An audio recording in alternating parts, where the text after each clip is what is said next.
Welcome to Idol Talk. I'm Amanda Winkle. I'm Catie Fry. And we said goodbye to Andrew and Katie. Yes! 2 down. Closer to the winner. Which sayonara, suckers.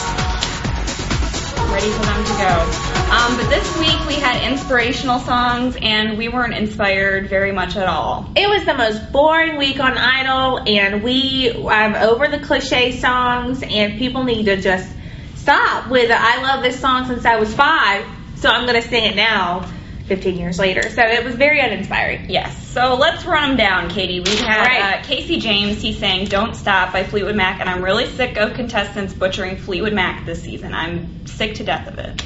So she's sick to death. I am. I love Fleetwood Mac, and I don't want them butchered on the show anymore, so knock it off. Knock it off. Okay, yeah, it was okay. Nothing, again, like unremarkable performances. Zero emotion, the judges said, not inspirational, and they said it sounded just like the original. He needs to go bye-bye. Sorry, Katie. No. Yes. He just needs improving. No, he needs to go bye. We had Lee DeWise with Those Eyes, which we love. He still needs to smile more, because he wasn't smiling enough for my liking. He needs to go watch Danny Goki from last season and see how much he smiled, so he needs to do that. You think everybody should watch Danny Goki? Yes, I do, but that's okay. That's okay. It's all good. He was, okay, yeah, he still got those beautiful eyes, and he's still doing, he was probably the second best of last night, which isn't saying a whole lot, but he still did a pretty good job. He did The Boxer by Simon and Garfunkel, and at first I didn't know the song by title. I was like, what is this song? And then I was watching and then I knew it, and I was like, I bet Katie doesn't know this song at all. I didn't. No. So. I didn't. Tim Urban, y'all. I'm thinking it's really time for him to go. We say that every week, but this week I think he actually might. I put blah. That was my whole description of his performance. He did Better Days. The judges said it was good karaoke, but it was hard to believe. It was a total letdown. It was boring. I'm telling you, impersonator, cruise ship performer, do it. Carnival Tim. Musical 13. That is your employer, Carnival. And then we had Aaron Kelly. Which we like. We love Aaron Kelly, but he did I Believe I Can Fly, which we all know that song. From Space Jam. Exactly, in our childhood. So it's very, well known, and I think once you take a song that everyone knows how it goes, the runs, the everything, it's just cheesy to sing it over again. Yes. And that's kind of like what it was. When I heard he picked that song, my first reaction was cheesy. It's like, because I like that song, but it's just, you just can't do it. He had one good spot, which was the end. He did a really good job at the end, and it built up to that, but overall, just cheesy. Yeah. And we had Siobhan, and we had another animated movie song, When You Believe, which was from The Prince of Egypt, and Whitney and Mariah sang that originally. Yeah. The judges were not a fan. They said it felt dramatic. It totally did. It felt like she was just about to cry at every note, and it was just very dramatic, and they said odd.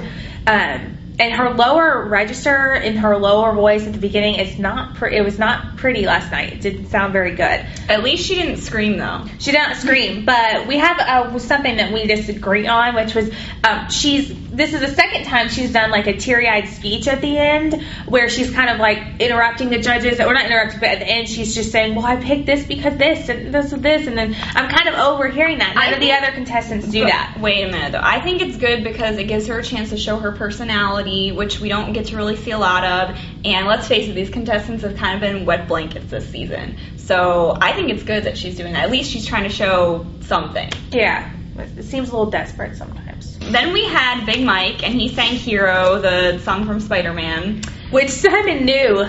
Yeah. And I think it was too much trying to sound like the original, and I did not like it at all. Artificial, the judges said, unrecognizable. Again, most of these performances were. And last but not least was our star of the night, the one redeeming factor, Crystal Bowersox. Surprise. No instrument. The first week she's ever done it with no instrument, and she performed quite well with no instrument. I think she looked comfortable up there. Didn't catch the name of the song. People Get Ready. It was good. It was really good. She did, they said unbelievable, and Simon said it was a different class. It was just a whole different class than all the other contestants. I agree. She is like the female David Cook, I would say. She takes a song and makes it her own, and I'm going to go out on a limb here. I'm going to say this on tape, and I think she's going to win it. I think it's going to be Crystal. There. I said it. And I think it's a very strong possibility. So tonight is Idol Gives Back, which is something special they've started doing. And we also will have a results at the end, so there will be somebody going off. But it'll be a big show with a lot of stars performing for. Yeah, like Elton John. But somebody's still getting axed, thank goodness.